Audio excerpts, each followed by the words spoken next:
우리 인간은 망각을 쉽게 하는 존재죠. 아무리 좋은 경험을 많이 해도요, 잠시 후면 그것을 잊어버립니다. 제가 목회를 하면서 경험하는 것이, 우리 성도들도요 9가지 많은 은혜를 입어요, 하나님 앞에. 그거에 대해서 그때는 감사합니다. 그런데 그 많은 감사를 하다가도 하나 응답되어지지 않으면, 내 삶에 섭섭한 것이 하나 생기게 되어지면요, 그것 때문에 앞에 있는 9가지는 다 잊어버리고 그것 때문에 섭섭해하고 원망하고 불평하고 그런 경우들을 많이 보게 되어집니다.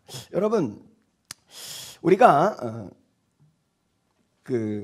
망각하는 그런 동물인데, 어제 이제 신방을 가다 보니까 장로님하고 신방을 갔는데 그런 얘기를 하시더라고요. 냉장고 문을 딱 열었는데 내가 왜 열었지?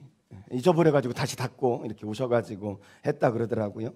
여러분, 잊어버리는 것이 인간이란 말이죠. 인간이 아무리 인간이 망각의 동물이라 할지라도요, 절대 잊어버리면 안 되는 것이 있습니다. 특별히 사랑하는 남편 여러분, 아내의 생일은 절대 잊어버리면 안 됩니다. 이거 잊어버리면 1년 아니면 어쩌면 평생을 시달릴 수 있기 때문이에요. 반드시 기억해야 돼요. 어떤 분이 그러더라고요. 아내 생일을 절대 잊어버리지 않는 비결이 있대요. 절대 잊어버리지 않는 비결이 뭐냐고 물었더니요, 한번 잊어버려서 연락에 터져봐야 절대 잊지 않는답니다. 여러분, 인간은 망각하는 그런 존재죠. 오늘 본문은 우리 40년 동안 광야 생활을 마무리하고 마침내 가나안 땅에 들어가 요단강을 건넌 사건을 우리에게 이야기하고 있습니다. 그들이 하나님의 도움으로 요단강을 건너지 않습니까? 요단강을 제사장들이 법궤를 메고 요단강에 딱 들어갈 때 하나님께서 요단강을 쫙 갈라주셨죠. 그리고는 이스라엘 백성들이 그 요단강을 쫙 건너갔단 말이에요. 이 요단강을 다 건넌 후에 하나님께서는 이스라엘 백성들에게 이렇게 명령합니다. 너희 제사장들이 발을 딛고 있는 그곳에서 12돌을 취해라. 그리고는 그 12돌을 어깨에 메고 와가지고 너희들이 오늘 유숙할 곳, 오늘 잠잘 진영에 거기에다 12돌을 세워서 그렇게 기념하라, 이렇게 말합니다.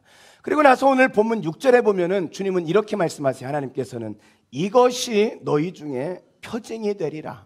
12돌을 유숙하는 곳에 세워놓으면 그것이 표징이 될 것이라는 거예요. 무슨 표징이 됩니까? 6절과 7절을 계속 읽어가다 보면요, 이렇게 말씀하십니다. 시간이 지난 후에 많은 사람들이 망각하는 동물이기 때문에 이 요단강을 하나님의 도움으로 건너게 하신 것을 잊어버리게 될 거란 말이죠.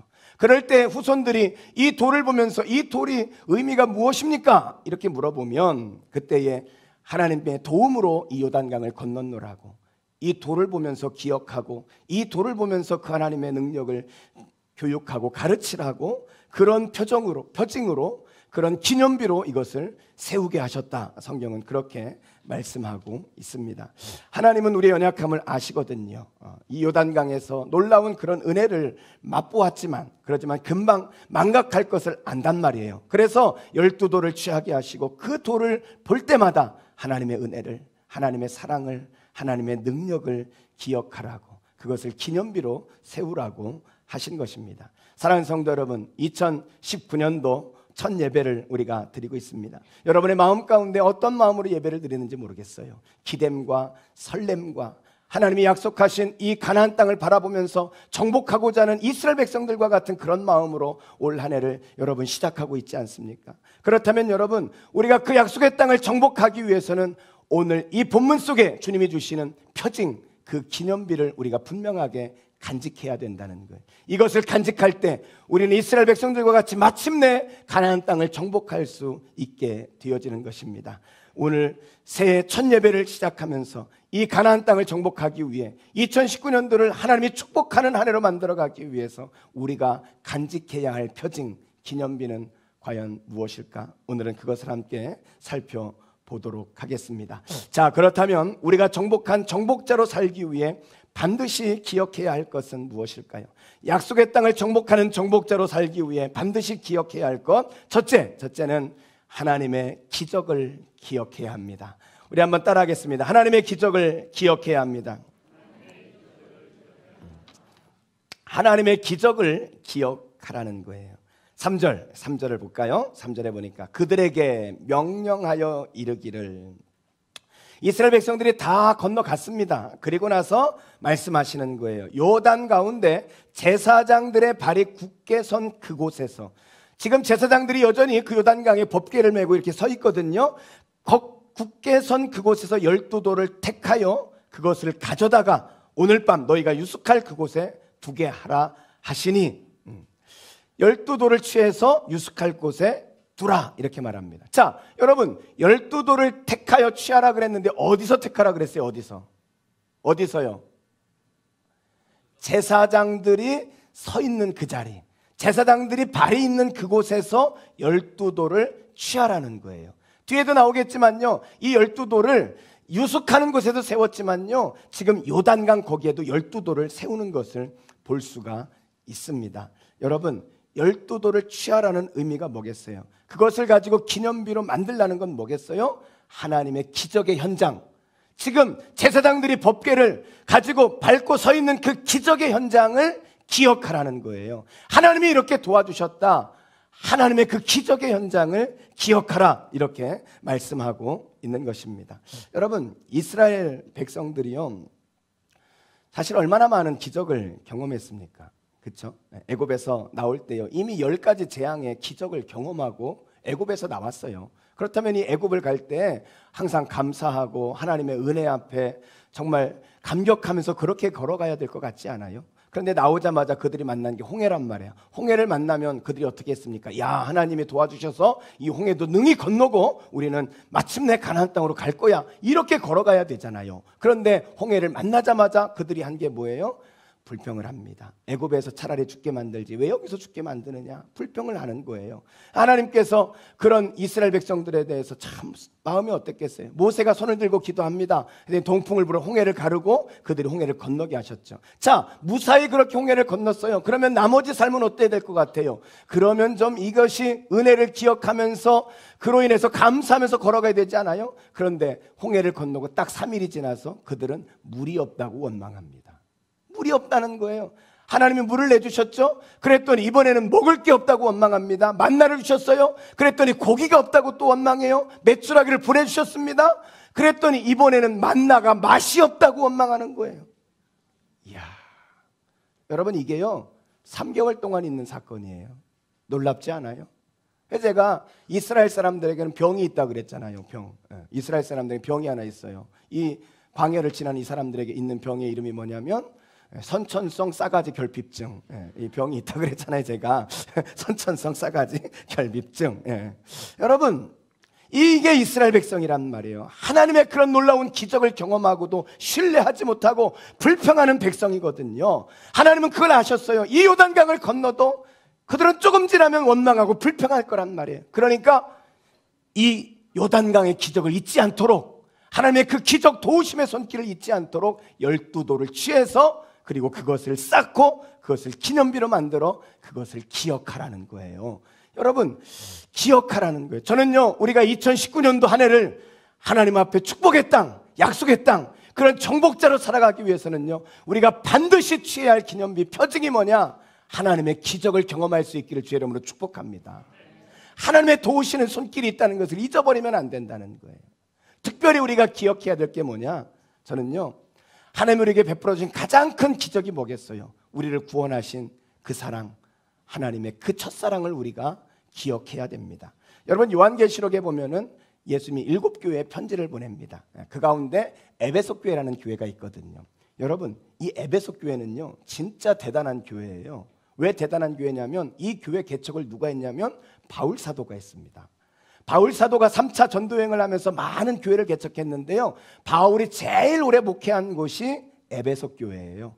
에베소 교회에서 두란노 서원을 세워가지고 거기에서 3년 동안 이스라엘 이 에베소 교회 성도들에게 말씀을 전하면서 말씀으로 그 교회를 세웠습니다. 자, 그리고 에베소 교회 또 누가 목회한 줄 아세요? 누가 목회했냐면요, 바울의 수제자라고 할 수 있는 디모데가 거기에서 목회를 했습니다. 디모데가. 그리고 또 누가 목회한 줄 아세요?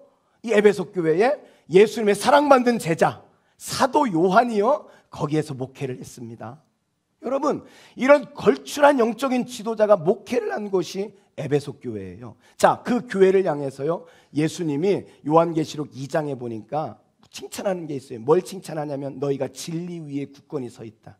이 바울이 두란노 소원에서 말씀을 가르치며 말씀 위에 세운 교회라 그런지 그들이 이 진리를 지키는 것에 있어서는 아주 탁월한 그런 교회였습니다. 그래서 진리 위에 쓴 것에 대해서 하나님이 칭찬하셔요. 그런데 그런 진리 위에 선 교회, 든든한 교회, 그런 능력 있는 교회를 하나님이 책망하시는 게 하나 있어요. 그 책망하는 게 뭔지 아세요? 너희가 무엇을 잃어버렸습니까?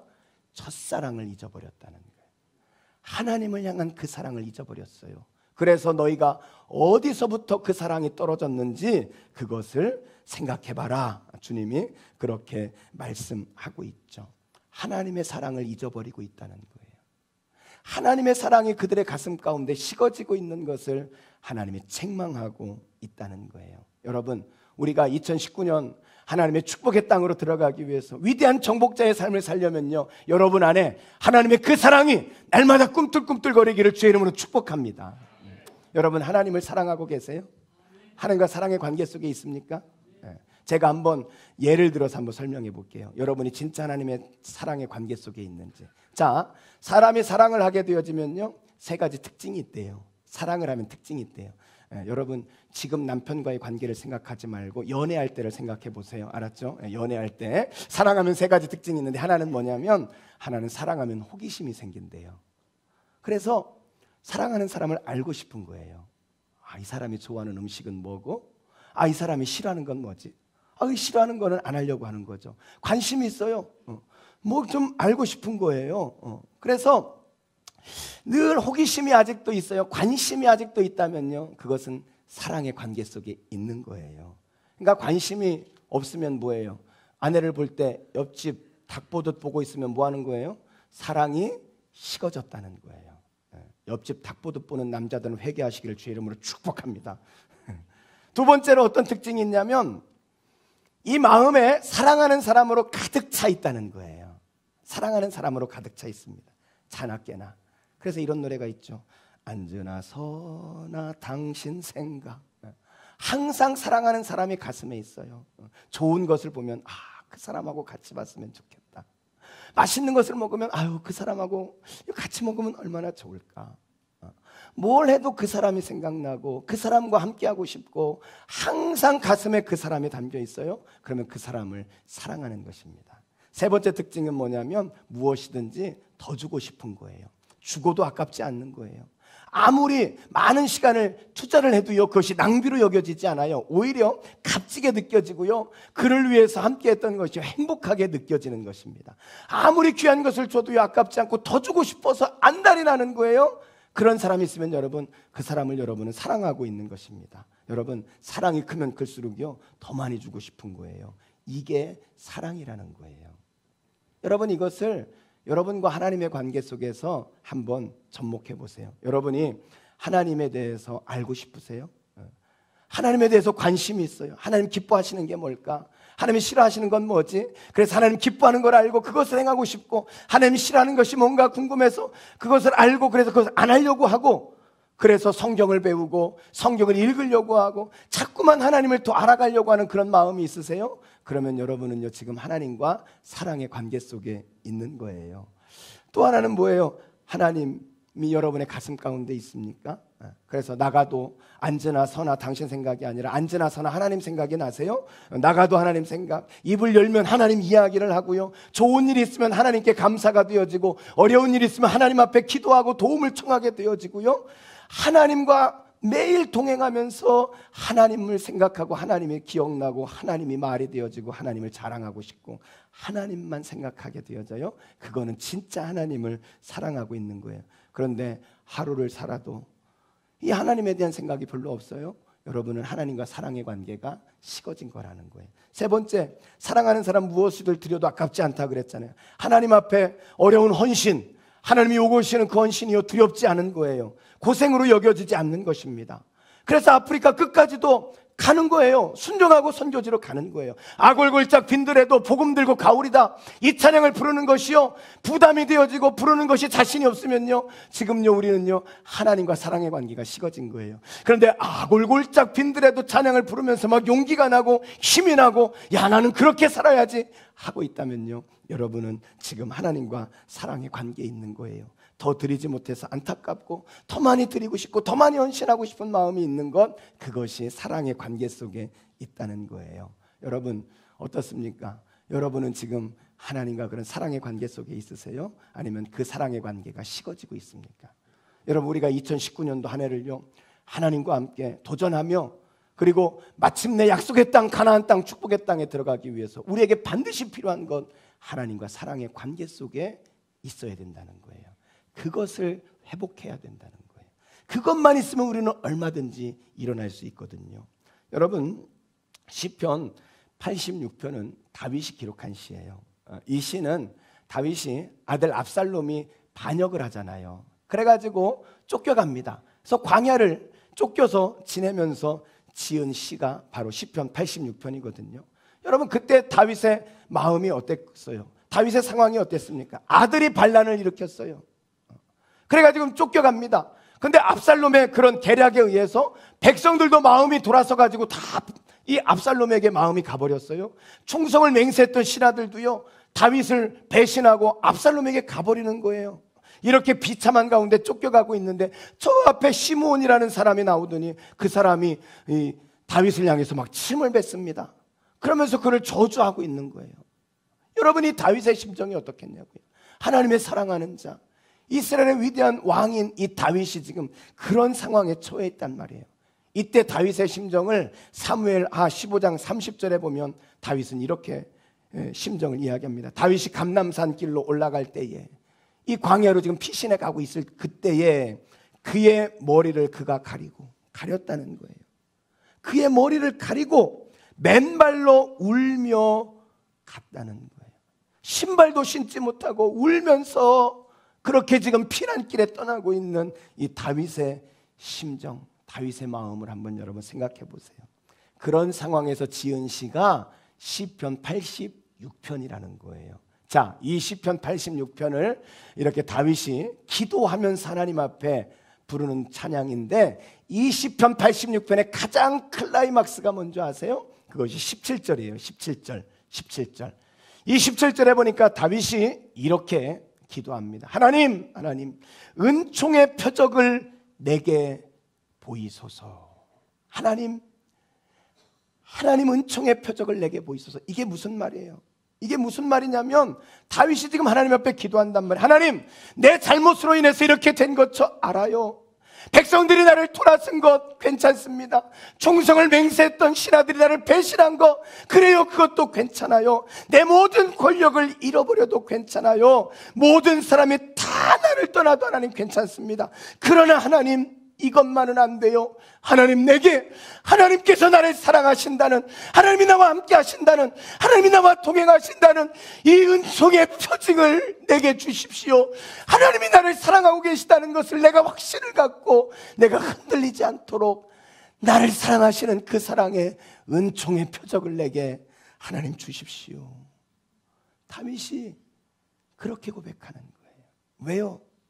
하나님을 사랑하는 이 마음이 내 안에 있으면, 하나님의 그 사랑을 내가 확신할 수 있다면 어떤 시련도 어떤 아픔도 능히 이기고 다시 회복하고 다시 일어나고 다시 도전하고 마침내 축복의 땅, 가나안 땅으로 들어갈 수 있기 때문이에요. 다윗은요, 떠나간 백성들의 마음을 구하는 게 아니에요. 떠나간 신하들의 마음을 구하는 게 아니에요. 하나님의 그 사랑의 마음, 나를 사랑하고 계시다는 하나님의 그 사랑, 내가 하나님을 사랑하는 그 마음, 내게 그 은총의 표적을 내게 주십시오. 이거면 되는 거예요.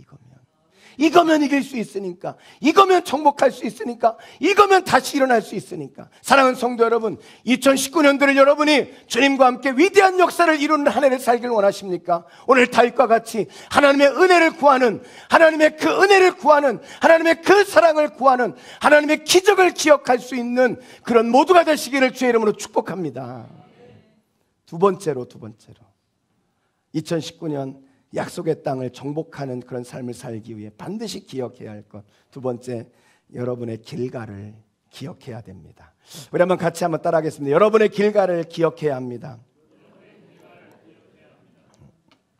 여러분 8절 말씀을 보세요. 8절. 자, 8절 말씀에 보면은 이스라엘 자손들이 여호수아가 명령한 대로 행하되, 여호수아가 명령한 대로 12도를 취했다는 거죠. 그렇죠?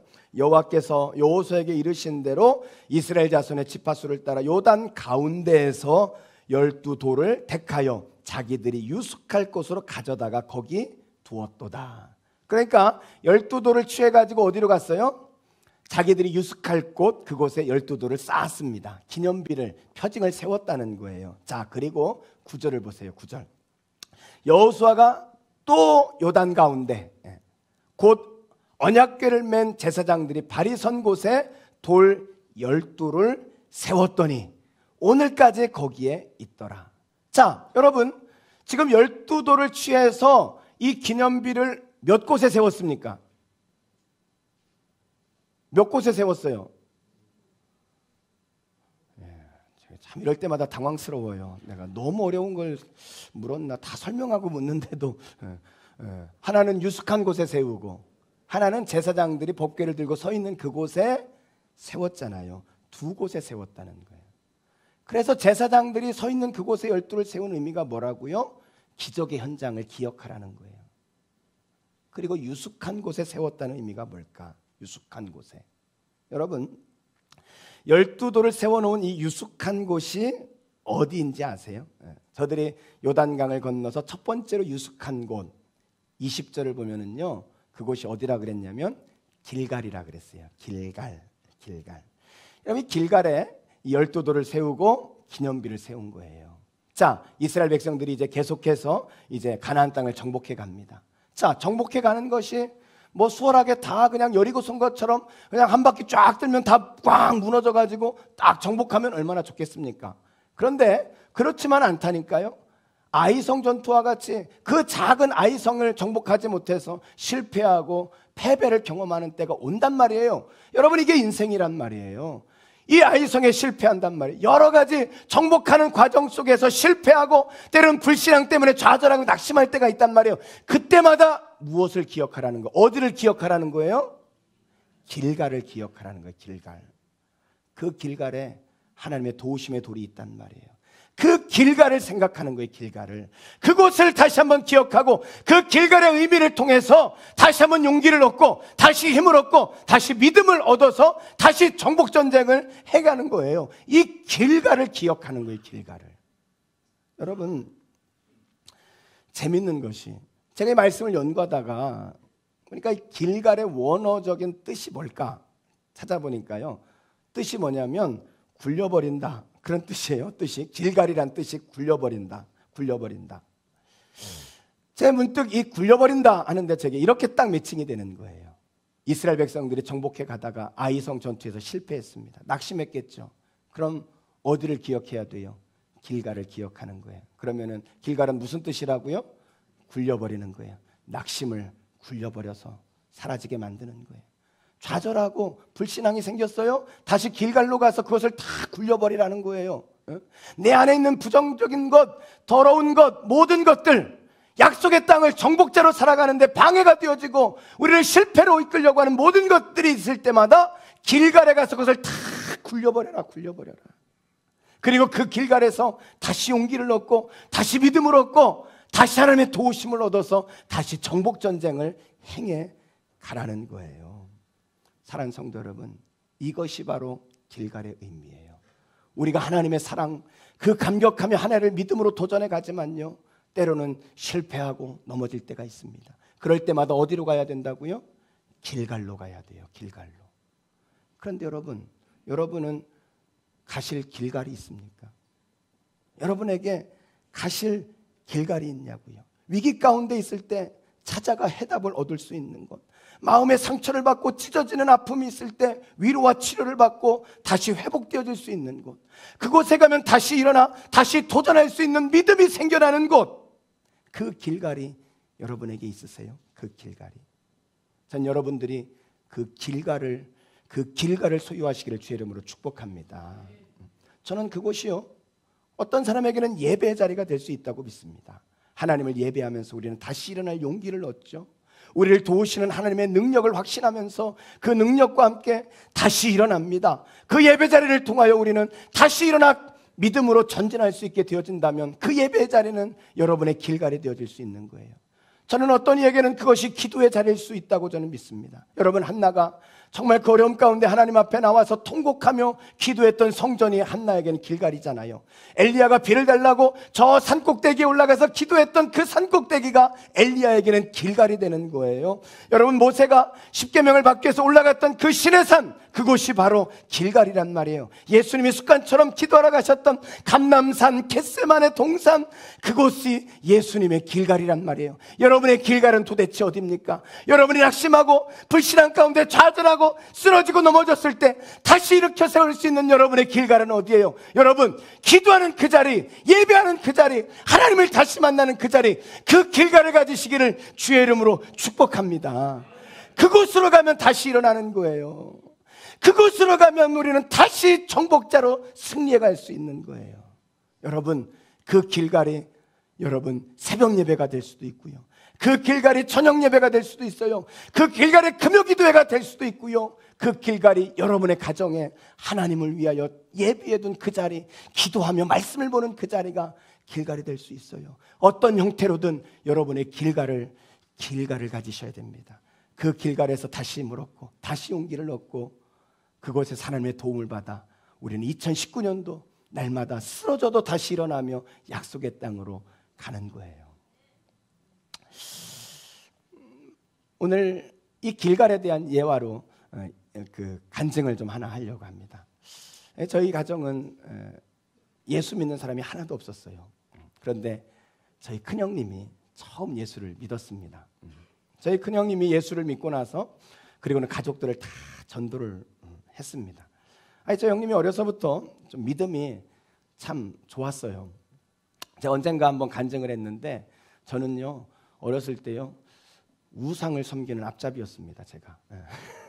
그래서 제사를 지내잖아요. 제사를 이렇게 지내면 항상 이 제사상 차리는 거를 미리 제가 공부를 해가지고 딱 이제 부엌에서 이제 음식이 딱 나오면 그걸 제가 딱 가져다가 딱 위치대로 딱 놓는 거예요. 그러면은 저희 아버지하고 작은 아버지가 아유, 우리 막내는 왜 이렇게 똑똑하고 이렇게 그냥 애가 착한지 모르고 이 칭찬이 좋아가지고요, 제삿날이 오기를 저는 기다렸던 사람이에요. 그래가지고 상을 쫙 차리고 절을 할 때도 그냥 아주 엄숙하게 딱 하고 아주 그냥 우상의 앞잡이였습니다, 제가. 그런데 저희 큰형님은 이상하게 그럴 때마다 배가 아프다는 거예요. 배가 아프다. 제삿날만 되면은. 아니 뭐 또 때는 또 갑자기 설사가 난다고 막 화장실로 막 달려가는 거예요. 제가 어렸을 때 형님은 참 이상하다. 왜 제사만 드리려면 저렇게 배가 아픈가? 그렇게 생각을 했는데 나중에 제가 생각해 보니까 제사를 안 지내려고. 제사 안 한다 그러면은 아버님한테 혼이 나잖아요. 장손이 안 지낸다고 그러면 되겠습니까? 그러니까 그냥 안 지낸다고 혼나니까 그냥 이 혼이 안 날 핑계를 찾다 보니까 설사 나가지고 화장실 간다는데야 뭐 어떡하겠어요. 다 제사 지내는데 기다릴 수 없고 그런 식으로 모면을 이렇게 했던 거예요. 그러니까 어려서부터 참 우리 형님이 믿음이 참 남달랐어요. 어렸을 때 목사가 되기를 헌신하고 그리고 항상 목사가 되려고 준비하면서 살았던 사람이에요. 그런데 뭐 집안 형편이 좀 어렵다 보니까 동생들 뭐 이렇게 도와야 되고 뭐 그러다 보니까 대학을 나오고 이제 그 대기업에 이렇게 들어가서 직장 생활을 했어요. 근데 마음 한가운데 늘 내가 목회를 해야 되는데 하나님의 부르심 앞에 내가 응해야 되는데 그런 부담을 가지고 있었죠. 그런데 저희 어머님이 돌아가셨을 때 형님이 신학교로 가기로 결단을 합니다. 아브라함이 하갈에서 아버지 데라가 죽고 나서 그곳에 머물지 않고 다시 약속의 땅에 행진을 하게 되어지잖아요. 그것처럼 제 형님이 어머님이 딱 돌아가시고 나고 그리고 나서 이제 신학교를 딱 가서 목회를 이제 하게 되었습니다. 그런데 이 목회가 만만치 않았어요. 작은 교회 부임해서 이 개척교회를 목회를 하셨는데 참 어렵게 그렇게 목회를 하셨어요. 20년이 좀 넘었지만 한 달 사례를 20만 원 받으셨어요. 그러면서 목회를 하면서 얼마나 힘들었겠습니까? 그렇게 힘겹게 개척교회를 이렇게 섬기셨는데 설상가상으로 저 형님이 대장암을 판정을 받게 되어집니다. 대장암 판정을 받고 수술을 하고 항암 치료를 했어요. 그 과정 속에서 얼마나 힘들었는지, 그 과정을 거치고 나서 항암 치료를 다 마치고 이제 건강이 조금 어느 정도 회복되어졌을 때 형님이 미국으로 유학을 갔어요. 미국에 유학을 가가지고 그곳에서 유학을 갔다가 조그만 교회를 이제 목회를 이렇게 하게 되었습니다. 10년이 지났어요. 자, 수술을 하고 10년이 지나면 암 완치 판정을 받는 거잖아요. 그런데 완치 판정을 받는 10년 되는 해에 다시 대장암이 생겼어요. 다시 대장암이 생겨가지고 그래도 미국이 참 이게 괜찮은 나라다 하는 생각이 드는 게 형님이 뭐 개척교회에서 그 미국의 병원비를 어떻게 감당할 수 있겠어요? 그런데 우선 미국은요 그 돈 상관하지 않고 먼저 수술을 하고 항암 치료를 해주고 그렇게 하더라고요. 이 수술을 하면서 첫 번째 수술에서 대장을 잘라냈단 말이에요. 그리고 두 번째 수술에 또 대장을 잘라냈어요.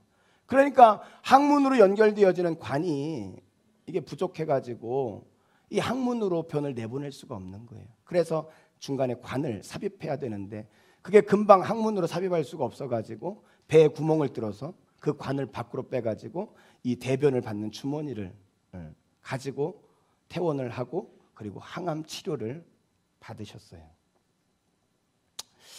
무사히 수술을 마치고 배변 주머니 차고 그렇게 입원을 하는데 앞으로의 치료비도 문제지만 그 과거의 치료비도 문제인데 앞으로 계속 들어갈 병원비가 더 큰 문제잖아요. 수술을 마치고 병원비 청구가 왔는데 1억이 넘는 돈이 청구가 온 거예요. 대장암 수술을 하고 그런 과정 속에 1억이 넘는 치료비가 나왔으니까. 그런데 앞으로 얼마가 더 나올지 모르는 그런 상황이란 말이에요.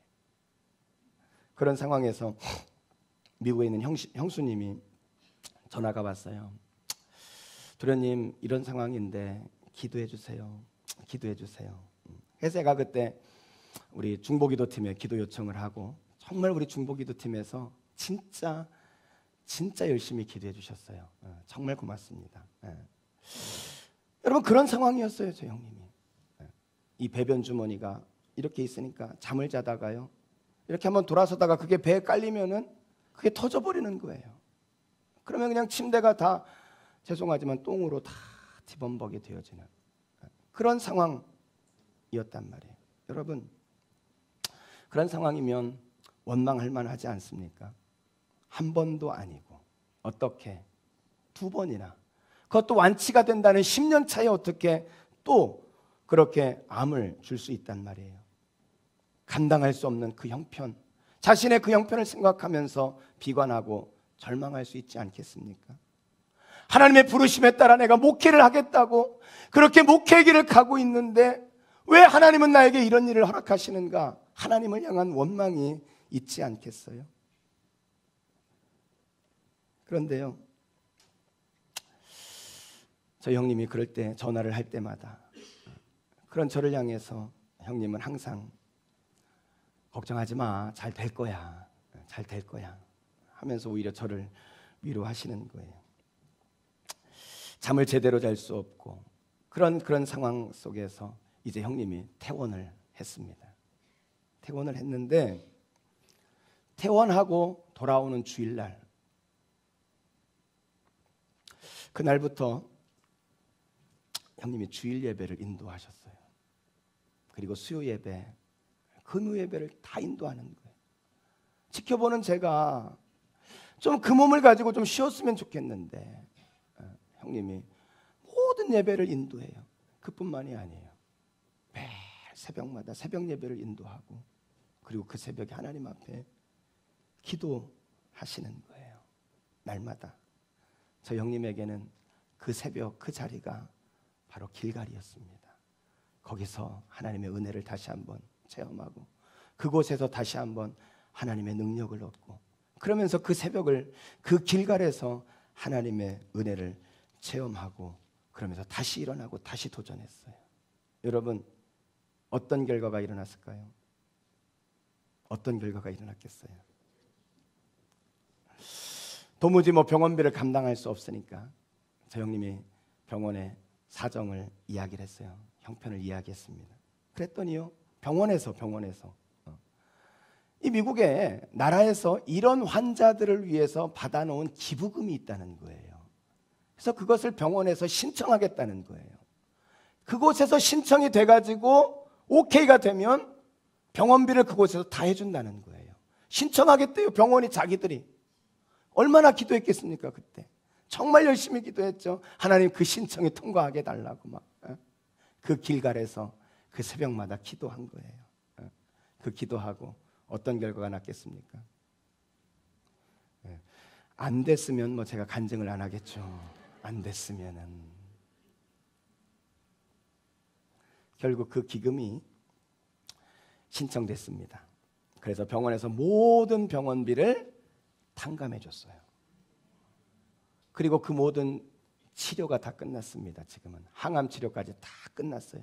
배변 주머니 나와 있던 거 다시 집어넣는 수술을 해서 지금은 항문으로 배변을 볼 수 있게 그렇게 되어졌습니다.